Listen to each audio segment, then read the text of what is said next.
Welcome to this explainer. We often treat Linux like this impenetrable black box. You interact with it literally every single day, but today we're going to completely peel back the layers and see exactly how the core of the system's architecture actually works from the ground up. Seriously, think about a command you use all the time. When you're sitting at your terminal and you type /ngx or maybe Python or MySQL, what is actually happening? I mean, it feels instant, right? But behind that simple keystroke is a massive, totally hidden chain of events. How does the CPU even know to start executing it?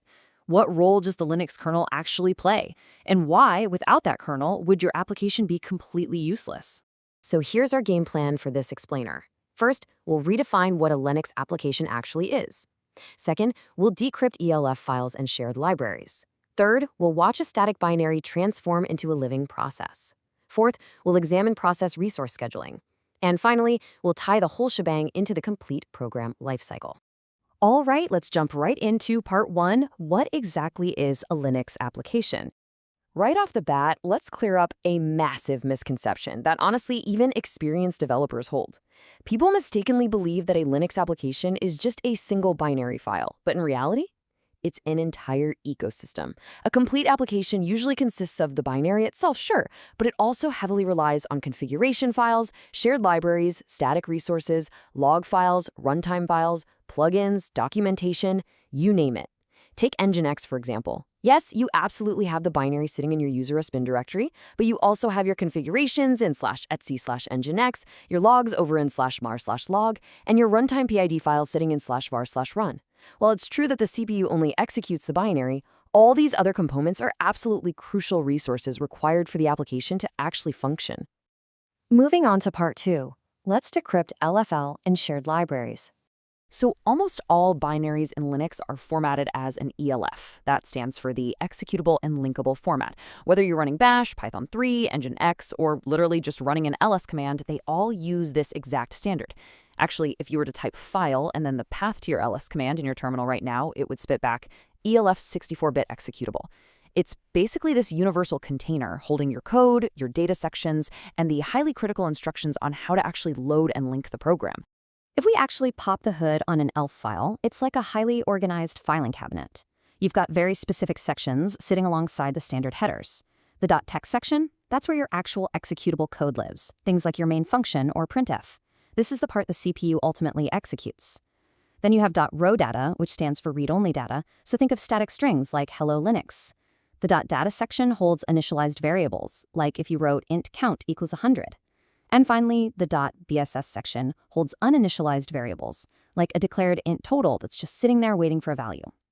Everything has a very specific designated place. But here's the kicker. An application rarely works completely alone. Thanks to the dynamic sections in that ELF file, it relies heavily on shared libraries. Let's trace a super simple printf call.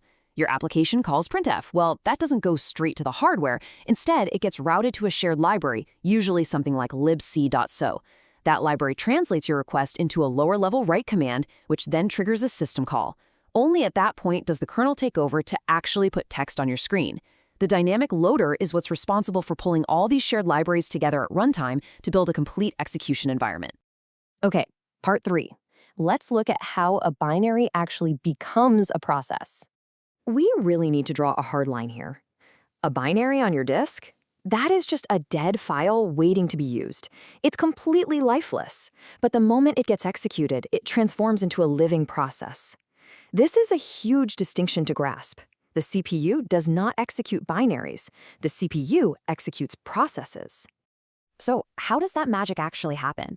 When you type /nginx in your bash shell, bash fires off a system call called execve. This hands controls straight to the kernel. The kernel goes looking for your binary, validates that it's a proper ELF format, and then rapidly starts constructing the process. It establishes virtual memory, loads in those shared libraries we just talked about, sets up the stack and the heap, and only after all of that prep work is totally finished does it hand control over to the program's entry point to actually begin execution. Because of this, a newly born process, let's say Nginx running with process ID 1001, is so much more than just its code. The kernel creates a task struct to manage it.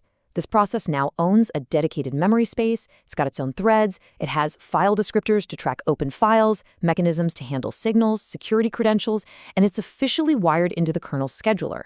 It has become a fully independent, living entity within the operating system. Which brings us to part 4, process resource scheduling. Think of the Linux kernel as an incredibly strict bouncer. Applications cannot directly control the CPU. They just can't do it. They have to politely ask for permission. So, if your app wants to do something, it executes a function call, which translates to a system call. For instance, calling read turns into sys_read. The kernel receives this request, validates it, and then the scheduler is the one that decides when your process actually gets time on the CPU. The kernel is always acting as the intermediary. And this brilliant setup applies to memory too. An application cannot directly access your physical RAM. Instead, it operates in what we call virtual memory. Basically, the app lives in this matrix-like illusion, where it thinks it has a massive, uninterrupted block of memory for its code, its heap, and its stack. But the kernel manages the messy reality. It uses page tables and the memory management unit, or MMU, to seamlessly map that virtual illusion down to the actual fragmented blocks of physical memory. Let's dig even deeper down to the metal and see how this builds a deeply nested stack. Say your app wants to read a file from your SSD. It calls read, going through glibc to make a system call. The kernel grabs that call and passes it to the virtual file system. The VFS routes it to your specific file system, which then hands it off to the block layer. The block layer talks to the device driver, and finally, the driver communicates with the physical SSD hardware. Every single layer has a strictly defined job. The application never directly touches the hardware, it just trusts the stack to handle it. Finally, part 5. Let's pull all of this together and look at the complete program lifecycle. Chronologically speaking, this whole journey kicks off way before you ever hit enter. It starts in the preparation phase. A developer writes human-readable source code. The compiler comes in and processes that code into an object file. Then, the linker steps in to assemble any dependencies, and it finally outputs the complete static ELF binary right onto your disk. That right there is the birth of the executable file. And then comes the dynamic runtime phase, which is what we've really been unpacking today. You execute that binary, triggering exiv.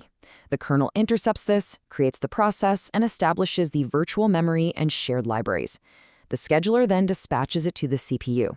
From there on out, every single time the program needs to interact with the world, it uses system calls to request kernel services, which eventually manipulate the physical hardware.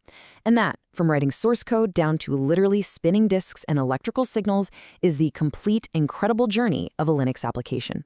But hold on a second.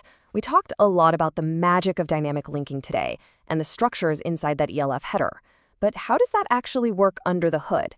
Like, what is actually happening inside the global offset table, the procedural linkage table, and the dynamic linker itself? Well, that is a massive, fascinating topic all on its own, and it's exactly what we'll be tackling in our next deep dive. Until then, keep questioning how your systems really work.